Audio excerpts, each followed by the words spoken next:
Bonjour, du coup.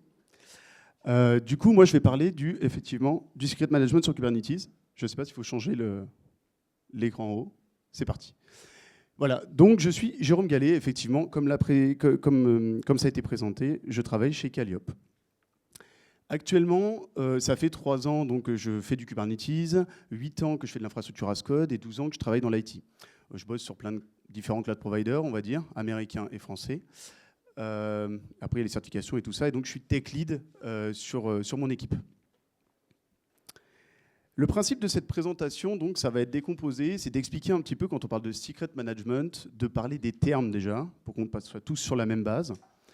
Parler des décisions qu'on va avoir pour déterminer le bon secret, enfin, le secret management, la manière de décider quoi faire. On va parler d'intégration, on va parler de solutions sur Kubernetes qui permettent d'intégrer ces secrets. Le but étant qu'on puisse avoir quelque chose d'efficient, qu'on puisse aider, autonomiser les devs et qu'on puisse avoir quelque chose qui est intéressant dans notre fonctionnement et éviter de prendre trop de temps. Donc au niveau des termes, déjà on va être très générique. Un secret, qu'est-ce que c'est? C'est une information que l'on ne veut pas partager. Quand on parle de cloud provider et qu'on parle de secret manager, c'est le fait de protéger, de stocker quelque part une information que l'on ne doit pas divulguer. Côté Kubernetes, on a deux choses. On a un secret côté Kubernetes, c'est une ressource native de Kubernetes qui permet de stocker de l'information. Donc ça, c'est une ressource Kubernetes. Et External Secret, c'est un opérateur qui va nous permettre de faire le lien entre les secrets Kubernetes et le côté de notre cloud provider. J'explique bien les termes et le scope de tout ça, parce qu'en fait, derrière, quand on va parler de secret et qu'on va parler de ce fonctionnement, si on n'a pas les bons termes, on se perd rapidement. Donc déjà, les points clés d'une décision de secret management, déjà, c'est qu'on doit choisir le provider à utiliser, et choisir l'intégration que l'on veut. Déjà, le choix du provider, c'est tout bêtement. Qui doit avoir accès à ce secret? Est-ce que c'est un utilisateur? Est-ce que c'est une application? Ça, déjà, on va devoir le définir parce que les méthodes à utiliser ne seront pas les mêmes. Ou le secret, enfin, dans quoi le secret va être stocké? Est-ce que ça va être du SaaS, du PaaS? Quelle solution on va mettre en face de ce besoin? En fonction de comment on veut stocker le secret, on ne va pas le stocker au même endroit. Définir les menaces, ça c'est souvent quelque chose qui est oublié. On en parle beaucoup en sécurité, mais il y a beaucoup on en parle peu souvent quand on implémente une solution, et pourtant elle est essentielle. Est-ce que les menaces sont internes ou externes? Est-ce que quelqu'un va venir me prendre mon secret sans être à l'endroit où il est? Est-ce que c'est en interne, quelqu'un qui a déjà accès au secret, qui peut potentiellement faire quelque chose? C'est important de le définir. Et après, on va parler de l'intégration du provider. Là, c'est très simple et très basique techniquement. C'est comment je vais créer le secret, comment je vais l'update, comment ça va se passer le refresh. Si j'ai un secret tout bêtement, j'ai besoin de le mettre à jour. Est-ce que ça prend une journée? Est-ce que ça prend une semaine? C'est hyper important de le déterminer rapidement. Et comment, c'est pareil, c'est le dernier mais pas le moins important, comment mon application accède au secret? Parce que ça, c'est un vecteur d'attaque qui est très simple, notamment quand je parle de credential et de role. En fonction de ce que vous utilisez, il peut y avoir un vrai vecteur d'attaque qui est très pratique pour les attaquants. Mais quand on ne connaît pas comment le danger de ça, par défaut, on peut faire des choses un petit peu problématiques. Donc là, on va commencer sur la terminologie que je vous disais tout à l'heure du secret manager. Au niveau des cloud providers, un secret manager, c'est un endroit où on stocke un secret. De manière simple, tous les cloud providers ne l'implémentent pas de la même façon. Exemple, sur AWS, on a 2 systèmes. On a System Manager Parameter Store qui fait du clé-valeur. On a GCP, Azure qui fait du clé-valeur, c'est génial. Et on en a d'autres qui font du JSON. Donc c'est du clé-valeur, mais c'est différent, parce que c'est pas stocker juste du clé-valeur. C'est on stocke un JSON. Donc on peut faire du clé-valeur, mais ça va avoir son importance dans certaines choses qu'on a besoin. Donc en fonction du cloud provider qu'on utilise, par exemple, si vous êtes sur GCP et que vous voulez faire du JSON, c'est pas possible à la base. Donc peut-être qu'on va pas utiliser la solution managée. Il va falloir y réfléchir. Surtout sur une approche, pas cloud agnostique, j'aime pas ce terme, mais multi-cloud. Donc là, voilà le workflow qu'on a décidé chez Calliope, ce que nous, on a voulu faire. Les accès, qui peut avoir accès à Secret? L'application ou un utilisateur? OK. Comme je disais tout à l'heure, où on peut le stocker, peu importe. Définir les menaces internes ou externes. Nous, notre choix, ça a été de mettre le Secret Manager à l'endroit où le cluster Kubernetes est déployé. Pourquoi? Parce qu'en fait, on va tout gérer en interne. C'est-à-dire que si je suis déjà, admettons, sur AWS ou sur Scaleway, et que je veux accéder à un secret. Si je suis déjà sur Scaleway et que je veux accéder à un secret sur Scaleway, je vais pouvoir me baser sur la stack d'authentification, enfin sur les méthodes d'authentification du cloud provider. Donc là, je vais rester au sein de l'écosystème. Si je prends un outil externe, déjà, je vais devoir sortir pour aller récupérer. Alors, je ne parle pas de prix, on pourrait sur les cloud providers dire sur le flux sortant et tout ça, mais sans parler de prix, en termes de sécurité, la question c'est, est-ce que je mets tout au même endroit? Est-ce que je sécurise tout dans ma maison et je fais tout dans ma maison? Ou est-ce que pour aller chercher un secret ou n'importe quoi, je vais aller voir chez le voisin? Notre choix, ça a été de le faire directement au niveau du cloud provider. Ce qui est soumis à débat, comme je vous l'explique, c'est notre intégration, notre manière de penser, et surtout si après vous avez des questions ou des implémentations différentes ou des choses qui, pour vous, paraissent pas claires, n'hésitez pas, vous pourrez me poser des questions. Maintenant, on va parler de l'intégration avec le cloud provider. Et on va parler d'approche. Parce qu'aujourd'hui, pendant des années, on a parlé d'Ops, on a parlé de Dev, et maintenant on parle de DevOps. DevOps qui n'est pas un métier, qui est une approche. C'est pour ça que je suis officiellement Tech Lead DevOps. Donc je suis Tech Lead d'un métier qui n'existe pas. Mais tout est bien. Mais du coup, c'est pour montrer en fait que les Ops, c'était des gens qui avant, et moi j'en fais partie, implémentaient des choses, et la communication avec les devs était souvent compliquée. Alors l'intérêt aujourd'hui avec Kubernetes, c'est que ce fonctionnement-là ne marche plus. Si je suis Ops et que je ne sais pas comment l'application des devs fonctionne, ça va être très compliqué de l'intégrer, voire impossible. Alors qu'avant, on fournissait une machine virtuelle et puis on disait aux devs, tu mets ton code là-bas, et puis s'il y avait un problème, on faisait le traditionnel, problème vient de ton code. Alors qu'en fait, ce n'était pas forcément ça, mais c'était toujours beaucoup plus simple. Donc là, on n'est pas dans cette approche, on est dans l'approche DevOps, on est dans une approche où on veut essayer que tout le monde, que les devs puissent aider les Ops et que les Ops puissent aider les devs. L'approche Ops classique. Aujourd'hui, on met du Terraform. Si on veut s'embêter un peu, on le met dans une CI.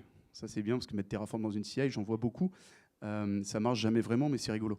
Parce que ça met CI/CD, mais voilà. Du coup, une approche Ops, ça va être d'utiliser les providers Terraform. Donc Terraform ou OpenTofu. Là, j'ai marqué Terraform. Bien évidemment, aujourd'hui, nous, on fait que de l'OpenTofu. De manière idéologique et en même temps, voilà, ça fonctionne assez bien, des features qui nous intéressent. Donc, on va utiliser les providers. Terraform OpenTofu se base sur des providers. Les providers, c'est quoi? C'est juste un WebRTC en Go. Vous allez envoyer, vous avez des ressources et on va envoyer des choses. Donc, le code, on l'écrit avec Terraform. Et donc, ce provider, c'est lui qui va faire l'interaction entre votre code et call les API du cloud provider. On va utiliser le cloud provider, là, dans notre cas, par exemple, Scaleway AWS, pour piloter les ressources du cloud provider. Exemple, Secret Manager. Le Secret Manager, il est géré au niveau du cloud provider. Donc là, nous, on va faire de l'infrastructure as code. Le but, c'est de ne pas faire les choses à la main, sauf si on a envie de faire des blagues aux voisins, mais c'est souvent pas drôle. Du coup, on va piloter le Secret Manager via Terraform. On va créer un secret, on va gérer le cycle de vie de ce secret, et derrière, côté Kubernetes, on va créer un secret Kubernetes. Donc là, c'est génial, hein, on fait tout avec Terraform. Comme je vous l'ai dit, on l'a mis dans une CI, comme ça on a des problèmes, et on gère complètement le cycle de vie. C'est-à-dire que tout développeur qui va arriver va avoir besoin de nous. Donc les points validés, j'automatise la création de secrets, j'automatise l'update, j'automatise le refresh. Quand je lance Terraform, mais vu que je l'ai mis dans une CI parce que je veux un truc qui ne marche pas, et ben globalement, je le fais et je le fais exécuter régulièrement, comme ça c'est rigolo. Et en même temps, je vais utiliser les credentials au niveau du cloud provider parce que je vais par exemple avoir un runner. Ce runner, il va tourner sur l'infrastructure de mon cloud provider, que ce soit sur Kubernetes ou pas. Là, dans notre cas, c'est Kubernetes, mais pas forcément. Et du coup, on va lancer des choses. Et ça va être génial et ça va marcher parce qu'on passe par des rôles et donc on ne sort pas de l'écosystème du cloud provider. Bon, seul problème, spoiler alert, on va être obligé d'avoir des secrets dans le code. Pourquoi? Parce qu'aujourd'hui, avec Terraform, avec OpenTofu, on n'a pas de système qui vraiment permette de gérer le cycle de vie d'un secret sans avoir de secret dans le code. Aujourd'hui, il y a même Terraform qui a sorti les ephemeral values, qui sont des values qui permettent de ne pas être stockées dans le state, mais à un moment, pour provisionner ce secret, on va être obligé de mettre la value. Donc ça, déjà, cette approche-là, je vous laisse imaginer qu'elle laisse à désirer. Maintenant, on a l'approche des développeurs. Un développeur, souvent, il va se dire, moi, j'utilise Kubernetes, j'utilise Helm, c'est génial. Donc, ce que je vais faire, j'ai mon application, je définis mon application dans Kubernetes, et je vais faire un secret Kubernetes, normal, je suis avec Helm, donc c'est facile, et je mets directement mon secret. C'est une approche valable, dans certains cas, mais ça va quand même poser des problèmes. Pareil, on va gérer la création du secret, l'update, manuel ou trigger, potentiellement sur Argo CD, tout ça, c'est encore mieux, on va être capable de tout automatiser. Et on va utiliser les credentials du cloud provider aussi. Admettons, tout fonctionne, c'est super. Sauf que c'est pareil, on va être obligé de mettre des secrets dans le code. Pourquoi? Parce que Helm ne va pas vous permettre d'aller récupérer une ressource distante, sauf si vous utilisez par exemple SOPS, qui va vous permettre de chiffrer vos values, mais directement au niveau du repo. Et en fait, à utiliser, c'est une galère. C'est pas intégré avec Kubernetes, parce que c'est quand même bon. Enfin, c'est bon à savoir que Kubernetes de base, il n'y a pas vraiment de chiffrement non plus, mais enfin bon, les secrets sont en base 64, ce qui n'est pas du chiffrement. Mais du coup, on a là dans notre cas, on est obligé de chiffrer les données avant de les envoyer, donc c'est pas possible, on peut pas le gérer comme ça. Et en plus, on n'a pas de lien avec le secret manager, enfin le secret manager du cloud provider. Donc on se retrouve que le développeur change son secret. Déjà, il n'est pas réutilisable, parce qu'un ops pourra en aucun cas aller récupérer des choses. En aucun cas, on va gérer la politique d'accès au niveau du cloud provider. Donc, on aura une politique qui va être potentiellement, si le gars il a des accès sur Argo CD, il pourra potentiellement récupérer des informations. Ça va être beaucoup plus compliqué de sécuriser le périmètre. Et en même temps, on n'aura pas le versionning. Vu qu'en tant qu'ops, nous, notre but, c'est d'être garant qu'il n'y ait pas de perte d'informations, en fait, là, globalement, on ne peut pas le garantir. Parce qu'en fait, tout est fait côté M, tout va être automatisé, donc ça va poser un problème. Donc, l'idée de l'approche DevOps, c'était de dire, aujourd'hui, j'ai une CI toujours avec Terraform, parce que je veux toujours des problèmes. Et j'utilise Helm, le provider Helm, pour déployer External Secret. Je vais expliquer ce que c'est. Et derrière le Secret Manager, je vais l'utiliser avec Terraform, mais je vais faire que l'init. C'est-à-dire que Terraform va être capable de créer un secret et de ne pas savoir ce qui se passe derrière. Il ne va pas gérer le cycle de vie de ce secret. Il va juste faire l'init. Sur Argo CD, je vais avoir une application et je vais définir une ressource de type External Secret. Une ressource de External Secret, c'est un lien, en fait, entre le cloud provider et Kubernetes. De manière très simple, au niveau d'External Secret, on va dire, au niveau du cloud provider, à tel endroit, j'ai un secret. Côté Kubernetes, je veux que le secret s'appelle comme ça et qu'il soit organisé comme ça. Va récupérer les informations au sein du cloud provider, créez-moi un secret côté Kubernetes, mets-moi ces informations-là dedans. L'objectif de ça, c'est que par exemple, si je veux qu'il refresh toutes les 1 minute, 2 minutes, 5 minutes, 10 minutes, s'il y a un changement au niveau du cloud provider du secret, il sera automatiquement, il va mettre à jour le secret Kubernetes. Donc là, c'est l'approche qu'on va avoir, où l'Ops va quand même pouvoir générer les secrets, va quand même pouvoir gérer le versionning. Il y aura quand même du versionning du cloud provider. On va limiter les accès parce qu'on va pouvoir limiter le scope du dev sur le secret, mais il aura quand même son autonomie. Là, l'intérêt, la création, on peut la faire avec Terraform. External Secret, il update mon secret complètement automatiquement. Si je refresh External Secret, le refresh complètement.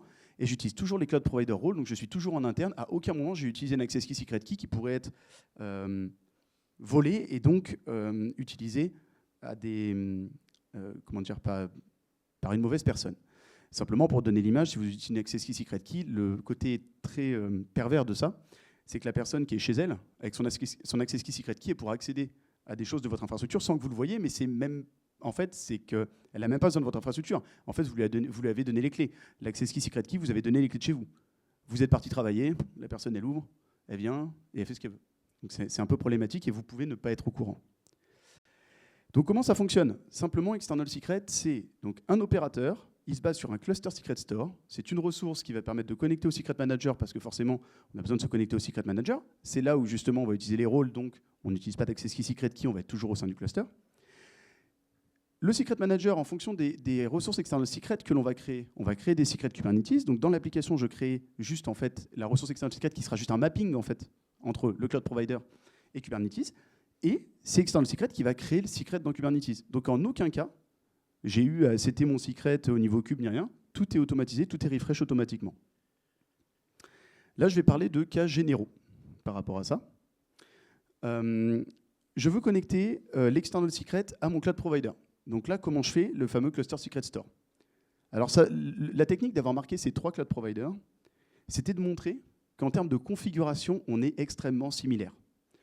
C'est-à-dire que la ressource en elle-même, la configuration, la partie que vous allez avoir avec le project ID, avec là par exemple vous avez un secret qui rêve parce qu'on est obligé sur Scaleway, mais par exemple si vous regardez sur GCP, la partie GCP-SM qui dit juste je veux utiliser tel secret manager authentication, sur GCP elle est de telle façon, sur AWS elle est de telle façon, sur Scaleway elle est de telle façon, c'est défini, c'est appliqué, mais c'est quand même assez similaire.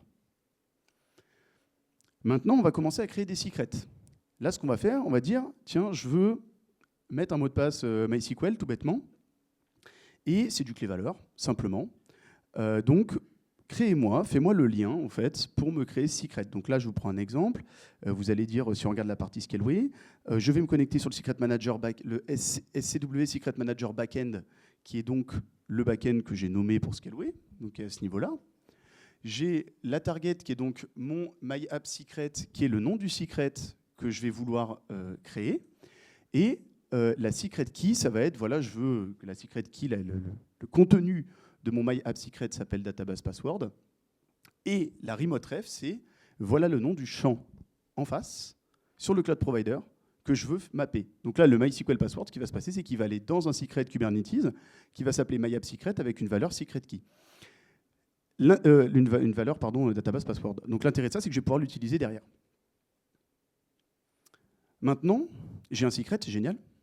Mais là, on n'a pas parlé du côté central, c'est que je veux l'utiliser dans mon application. La manière de l'utiliser dans l'application est assez simple. En fait, vous pouvez charger ce secret en tant que variable d'environnement. Là, dans ce cas-là, le développeur, il aura juste à dire, je veux me connecter à la base de données, où est le mot de passe. Il va mettre $, là par exemple, la base s'appelle Database Password. Il va prendre sa variable d'env qui s'appelle Database Password, il aura le Database Password. Demain, s'il y a un ops qui modifie quelque chose et que le mot de passe change, il sera update. Là, on aura d'autres problématiques sur le pod qu'on parlera après. Et donc, du coup, à ce moment-là, on sera capable d'avoir un mot de passe qui est stocké au niveau de Kubernetes, utilisable par un développeur, fourni par les ops en termes de secret, et par contre, qui est provisionné là par les ops. Donc là, ça fonctionne bien. Mais si demain, on veut le changer, vu que Terraform ne fait que l'init, on n'aura aucun souci pour le changer au niveau du cloud provider avec les droits restreints, comme je vous disais. La deuxième façon, c'est faire un fichier. Là, les mécanismes que je vous parle, les envars, fichiers, tout ça, c'est vraiment que du Kubernetes de manière très simple.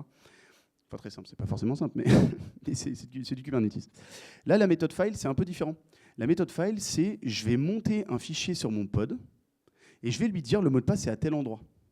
Donc c'est une autre approche.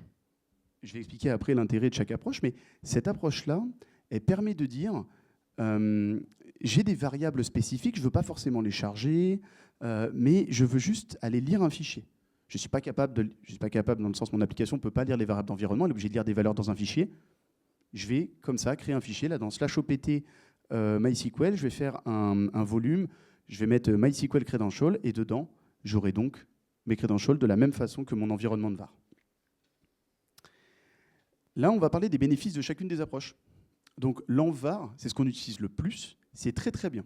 La variable, elle est directement accessible au niveau du container. Donc ça, c'est génial. Je parle de container, on est d'accord qu'on est sur un pod, et donc dans le pod, c'est le container qui l'utilise à la fin. Enfin bon. C'est facile de voir des variables via l'API Kubernetes. C'est-à-dire qu'en fait, globalement, quand vous allez voir votre pod, vous allez faire un describe sur votre pod, vous allez voir vos variables d'environnement. Donc ça, c'est assez pratique. Quand vous avez du Argo, quand vous avez tout ça, vous avez besoin d'avoir accès aux informations. Et donc, le développeur, déjà, va savoir les variables qu'il a. Aujourd'hui, vous allez voir que ça va être galère pour lui d'être autonomisé là-dessus. Après, on va améliorer. Mais par contre, déjà, il a accès à ces variables. La deuxième chose, fichier. Là, on peut faire du load de variables à la demande. Pourquoi ? Parce qu'en fait, je vais pouvoir générer un fichier avec toutes mes variables et je ne charge que ce que j'ai besoin. Donc ça, c'est hyper intéressant dans le sens où ça va vous permettre de faire que ce que vous avez, enfin, vous chargez que ce que vous avez besoin. C'est de la théorie parce qu'en pratique, on se dit toujours, est-ce que vraiment je vais loader des variables, je vais les mettre dans un fichier et je ne vais pas les loader ? La première question que je dirais, c'est pourquoi elles sont là ? Donc ça peut être possible dans certains cas, mais c'est souvent des cas assez spécifiques. Il y a un mécanisme très intéressant dans l'approche fichier, c'est le kubelet dynamic reload for mounting point. Ça, c'est hyper important. En fait, si vous modifiez le secret, donc vous êtes allé sur le cloud provider, vous avez les droits, et le mot de passe de base de données a changé. Alors là, je le prends sur un exemple de base de données, mais je vais prendre un autre exemple. Vous avez une API key vers une clé d'API parce que vous contactez un prestat pour récupérer de la data, ou pour une IA, ou pour un truc comme ça, et en fait, vous le changez. Là, il va falloir refresh. Kubernetes est capable, sur un mount point, enfin sur un volume monté, automatiquement de reload le contenu du fichier à la volée. Ça veut dire qu'il n'y aura pas de redémarrage de pod, il y a juste le contenu du fichier qui va être remis à la volée. Donc ça, c'est hyper intéressant. C'est quelque chose qu'on cherche. Maintenant, est-ce que ça serait possible potentiellement de le faire avec des environnements de var ? Parce qu'on sait très bien que les environnements de var au quotidien, c'est plus pratique. L'idée, elle est là. OK, c'est super cette fonction. Il y a un mais. Les envars, c'est super, mais il y a un mais. Et donc là, c'est de trouver la bonne solution. Donc là, on est sur un cas un peu plus avancé, parce que là, ces cas-là, vous allez les voir partout. Du système clé-valeur avec du montage de variables d'environnement, vous allez en voir partout. Par contre, souvent, quand vous voyez ça, c'est que la personne qui fait ça, elle gère tout le cycle de vie. Le fameux truc du « bah ouais, mais je suis Ops, c'est moi qui gère ». Sauf que moi, en tant qu'Ops, par exemple, là, je ne parle pas de DevOps, mais en tant qu'Ops, moi, quand il y a un développeur qui vient me voir et qui me demande et qui me dit je voudrais ajouter une variable d'environnement et qu'il a besoin de moi, ça me prend la tête. J'ai été poli, mais c'est dans le sens parce que je ne vois pas mon intérêt, quoi. C'est-à-dire créer une variable d'environnement. Je pense que si le développeur, dans la variable d'environnement, il a mis un truc qu'il ne fallait pas et qui pète le container, dans tous les cas, que ce soit moi qui l'ai mis ou pas, le container aurait été pété. Donc j'ai aucune valeur ajoutée. Mais là, je suis obligé de le faire parce que sinon, je ne suis plus garant de ce qu'il y a dans mon cluster, parce que c'est moi qui crée les secrets, parce que j'ai voulu être strict dans le fonctionnement. Donc ça, c'est une problématique. Donc là, on va aller plus loin. Le plus loin, c'est, OK, les environnements de var, on a dit, ça limite l'autonomie. Pourquoi ? Parce que pour créer la variable, il faut que j'aille voir un ops, et je vais lui dire, hey, j'ai besoin d'une variable API key. Chiant. Ensuite, c'est pas dynamique, ça fait pas de reload automatique. Ça, c'est une des plus grosses faiblesses qui est sur les env-var sur Cube. C'est qu'en fait, si vous changez une variable d'environnement sur un container, donc sur un pod, l'environnement, comme je disais, au niveau du container, mais vu que le pod est la plus petite unité, c'est lié, techniquement, il n'y aura pas de reload du pod. Le pod, il ne va pas reload. La dernière chose, c'est que l'intégration des fichiers, c'est bien, mais déjà pour la visualisation, c'est chiant. Avec l'API Kubernetes, on ne le verra jamais, on est obligé d'aller faire un kubectl, on est obligé d'aller exec sur le pod. Spoiler alert, si votre pod n'a pas de shell, comme on dit, vous l'avez dans l'oignon. Du coup, mais globalement, voilà, la visualisation, c'est compliqué. Et l'intégration, c'est discutable. Parce que si dans votre code, vous êtes obligé de loader des variables, loader un fichier de variables, c'est bien quand vous faites en dev, mais quand vous êtes en prod, c'est un peu relou. Les solutions, je les ai basées sur enfin, on les a basées parce que c'est pas. Je tiens à préciser que les solutions qui ont été trouvées, on les trouve en équipe. Je ne suis pas tout seul sur les sujets. Je ne suis que la voix du truc. Ce qu'on voulait, c'était quelque chose de natif. Parce qu'en fait, on veut utiliser des mécanismes natifs de Kubernetes. On veut que ce soit quelque chose qui soit fonctionnel, compatible, et éviter au maximum les éléments additionnels. On utilise le Kubernetes env-from. Le env-from, le env, ça permet de setter une variable d'environnement. Le env-from, ça permet de setter des variables d'environnement à partir d'une config map ou d'un secret Kubernetes. Ça, c'est très intéressant. À ce moment-là, on va commencer à dire, quand on parle d'une config map ou d'un secret, déjà une config map tout bêtement, on va parler de contenu qui peut être mis en mode JSON. Donc on commence à avoir un mécanisme qui est capable de loader un JSON. Là, ça devient intéressant. Parce qu'à ce moment-là, on va se dire peut-être qu'on va pouvoir intégrer quelque chose. Donc là, le JSON syntaxe est compatible. Reloader, qu'est-ce que c'est ? Reloader, c'est un truc très simple. C'est un opérateur. Son rôle est de pallier à la faiblesse de Kubernetes. J'ai des environnements de variables. Si j'ai une variable qui change, je veux que tu reloades mon pod. Ça va être l'élément clé, ça va être le point central qui va permettre d'autonomiser les devs, de dire OK, on peut quand même faire de l'environnement de var et on va quand même pouvoir reload les pods et pallier à ce problème de cube. Là, l'idée, montrer toujours une intégration très simple. Voilà, container, env-from. Tu récupères l'information de quoi ? C'est un secret qui s'appelle myAppSecret. Si dans myAppSecret, j'ai du JSON, techniquement, ça devrait marcher. Donc là, on devrait être sur quelque chose qui est quand même assez fonctionnel. Bon, je vous propose du coup, je me dis, je vous l'explique, ok, mais ça se trouve, je vous mens. L'objectif, c'est de dire que je ne vous mens pas. Donc du coup, j'ai fait un petit test, une petite démo, vite fait, pour voir ce qu'il en est. Donc, le principe est assez simple. Si je fais un effet démo, comme Windows, avec un écran bleu, ça va, je suis sous Linux. Du coup, l'idée, c'est très simple. C'est d'avoir un site. J'ai un site, j'affiche des choses exceptionnelles. Un bouton de Click Me, I'm famous. Voilà, ça déjà. La deuxième chose, c'est que j'affiche les variables d'environnement. C'est intéressant parce que je vous fais un talk sur les secrets avec des variables d'environnement. Si je ne vous ai pas menti, normalement, on devrait les voir. Et donc, le nom du container, le container ID, c'est juste pour faire joli, mais en fait, derrière, c'est pour dire qu'il va y avoir des changes et que je ne vous ai pas menti au niveau de reloader. Donc là, l'idée, j'ai un pod qui a été créé et je lui ai dit, tiens, avec External Secret, j'ai créé mon secret la manière que je vous ai dit tout à l'heure avec Terraform. J'ai init un secret. Dans ce secret, vous allez le voir, j'ai marqué en syntaxe JSON tout defined. C'est-à-dire vraiment juste fait 2 accolades et tout define. Et là, je suis capable de dire au dev, vas-y, va mettre tes variables d'env. Donc là, la plupart du temps, quand tu dis ça, il ne nous croit pas, hein, je vous le dis. Et après, on lui montre, il dit « Ah putain, c'est pas bête ». Donc du coup, là, ça a été fait. Et après, je lui ai donné des droits sur le cloud provider en disant « Voilà, maintenant, tu as accès que à ce secret. Débrouille-toi, fais ce que tu veux. Tu peux mettre des variables d'env. » Donc simplement, si je regarde, là, j'ai un secret. Normalement, je ne vous ai pas menti. La première chose, c'est toDefine.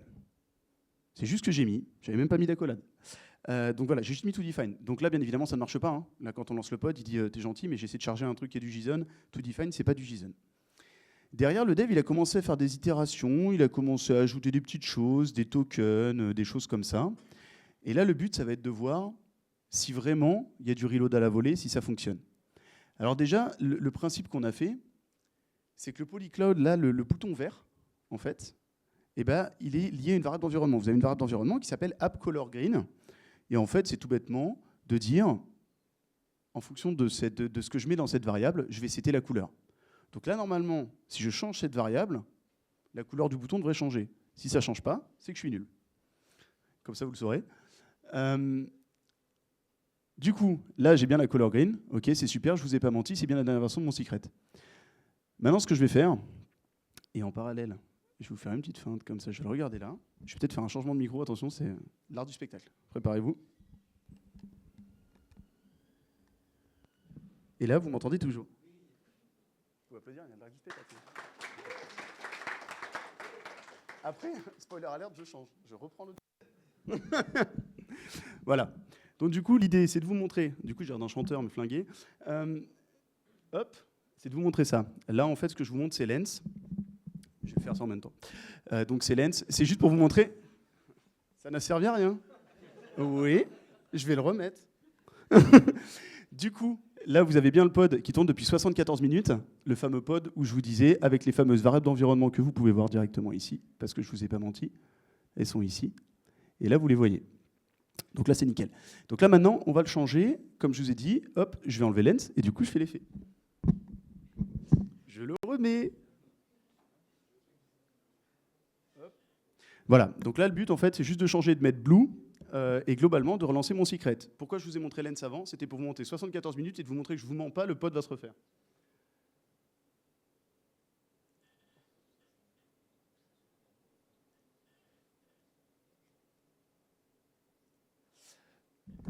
Je reprends. Voilà, du coup, là, ce que j'ai fait, c'est qu'effectivement, je l'ai changé. Et là, vous voyez qu'il y a toujours 75 minutes. Et normalement, mon pod devrait se péter et se refaire. Et s'il ne se refait pas, c'est que je l'ai fait trop vite. Je ne vous ai pas menti. OK. Donc là, vous avez un nouveau pod qui est arrivé à 6 secondes. Donc là, ça veut dire que vraiment, normalement, celui-là, qui a 10 secondes, il devrait m'avoir changé la variable d'environnement. On est bien sur Blue. Donc là, c'est pas mal. Oui, tu peux aller sur le site parce que j'ai ouvert la waitlist parce que vous aviez fait du filtrage. Je te confirme. Je te confirme parce que j'ai ouvert le filtrage parce que vous aviez... à la base, c'était sous waitlist et on a eu le réseau qui n'acceptait pas le VPN.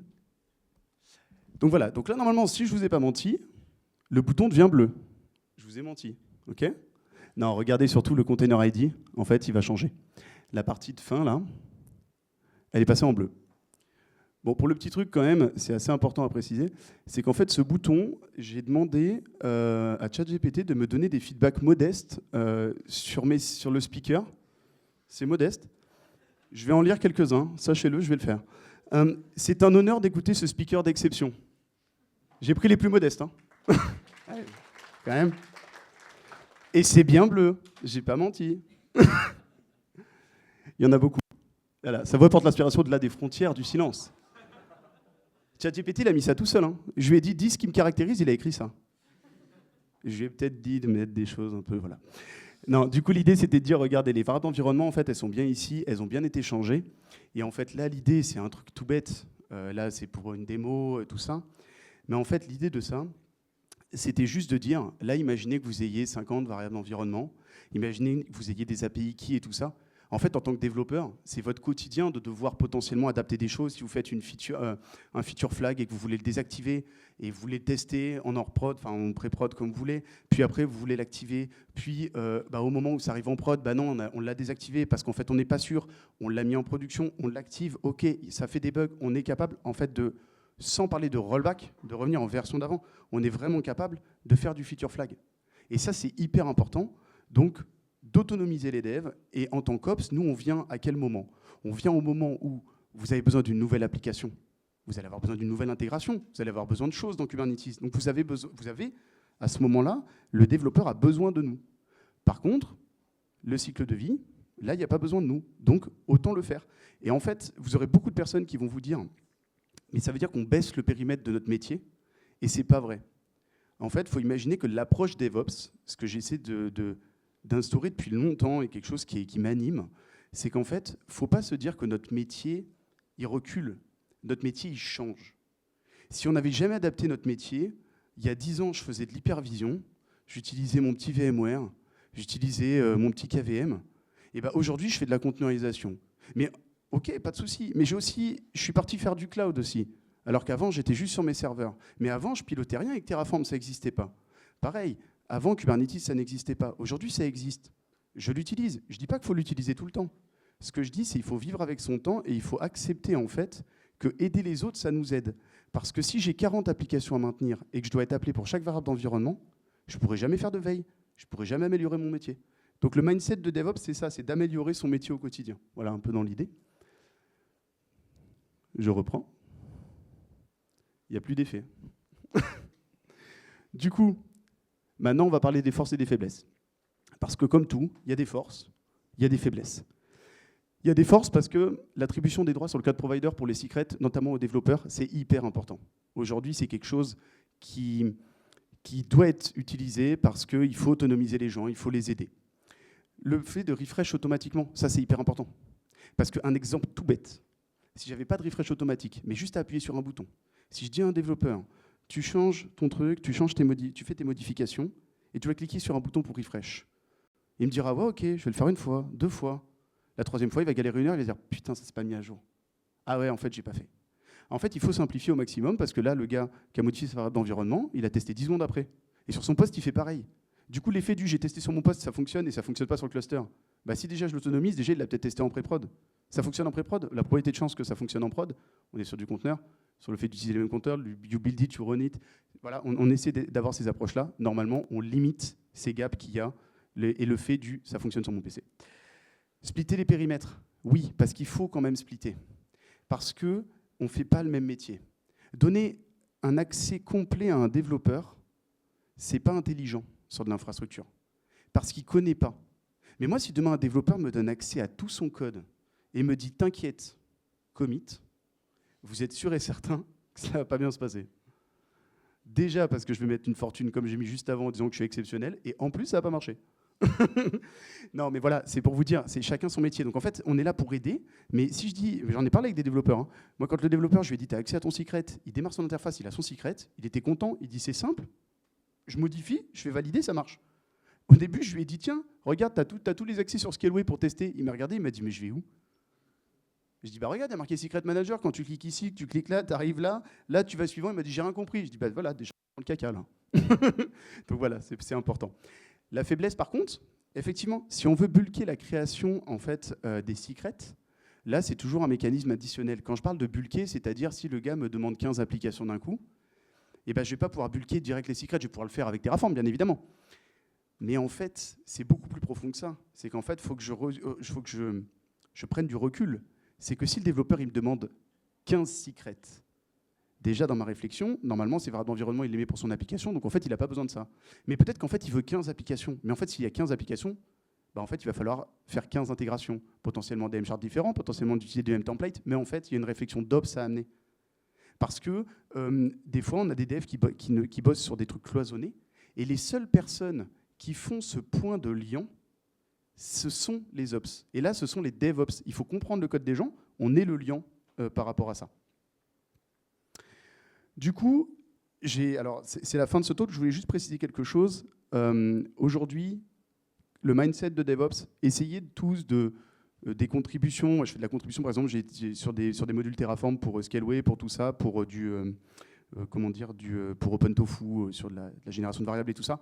En tant qu'Ops, n'hésitez pas, chacun peut apporter sa pierre à l'édifice. Là, le but, c'était de descendre les périmètres au niveau du secret management avec les devs et les ops. Mais si je suis plus généraliste, essayez de contribuer, essayez de trouver des solutions, en fait, pour vous simplifier la vie et pour bien bosser avec les autres. C'est un peu le résumé de ce que je ferai de ce talk. Merci beaucoup de m'avoir écouté. Si vous avez des questions, je suis là. Il a pris l'autre micro.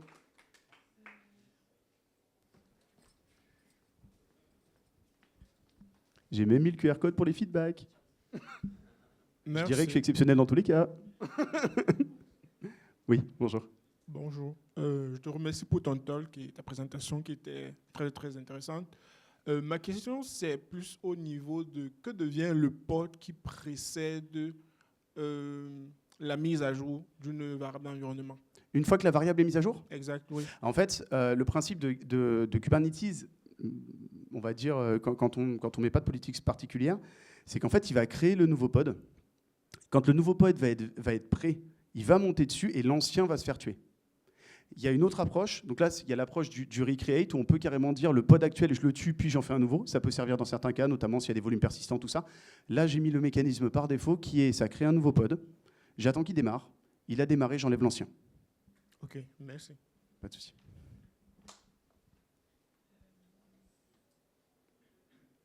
Pas d'autres questions ? N'hésitez pas si vous avez des questions. Ouais.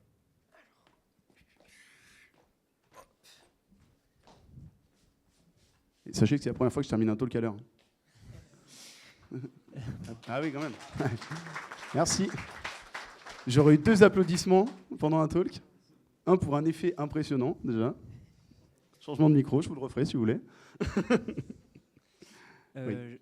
J'avais une petite question. Est-ce que cette rotation des secrets, elle peut marcher aussi avec des accès sur des bases de données ? Parce que typiquement, j'ai utilisé une Postgres un peu installée avec Helm à la main. Il suffit que je fasse une bêtise, je change mon secret.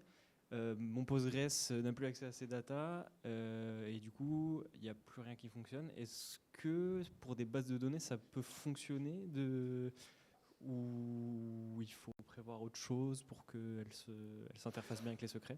En fait, il faut le penser un peu différemment. Il Ouais. faut le penser un peu, un mécanisme de secret, c'est comment fonctionne une base de données. Si une base de données, je lui change son mot de passe, il faut que je puisse tout de suite me connecter avec ce nouveau mot de passe.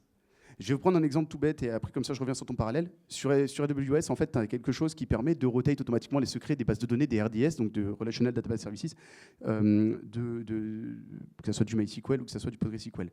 Le problème de ça, c'est que quand tu changes un mot de passe, avant de penser à changer le secret, il va falloir le changer au niveau de la DB. À ce moment-là, il faut le changer au niveau du secret. À ce moment-là, il faut que l'application, par exemple, redémarre et que ça soit bon. Si tu as mis un mécanisme qui te permet, au moment où tu fais ton nouveau secret, de vraiment le changer direct sur la DB, et que derrière, tu mets à jour le secret, automatiquement, ton pod va redémarrer et il aura le nouveau mot de passe. Mais tu n'auras pas cette latence parce que tu auras déjà appliqué le nouveau mot de passe. Par contre, si tu as le secret, que tu mets le nouveau secret, bah forcément, il ne va plus accéder à sa DB, il ne va plus faire ça. Donc, il faut vraiment le faire de manière intelligente en se disant, il faut absolument que côté DB, à aucun moment, je me retrouve dans un cas où j'ai le nouveau mot de passe et en fait, c'est l'ancien qui est présent. Et je pense que c'est peut-être ça le cas que tu as eu, c'est que tu as dû faire une rotation de secret, sauf que le problème, c'est que tu as mis le nouveau mot de passe, la DB, elle ne l'avait pas, tu perds ton accès et du coup, ton application, elle tombe. Et du coup, tu peux avoir après ton application qui tourne en boucle et qui fait que de redémarrer. Voilà, ça peut être un peu problématique. Alors, sachez, pour information, qu'il y a marqué « Merci pour le timing ». OK ? J'ai été félicité. Ouais. Moi, j'ai une question, Jérôme. Et il y a marqué « Bravo ».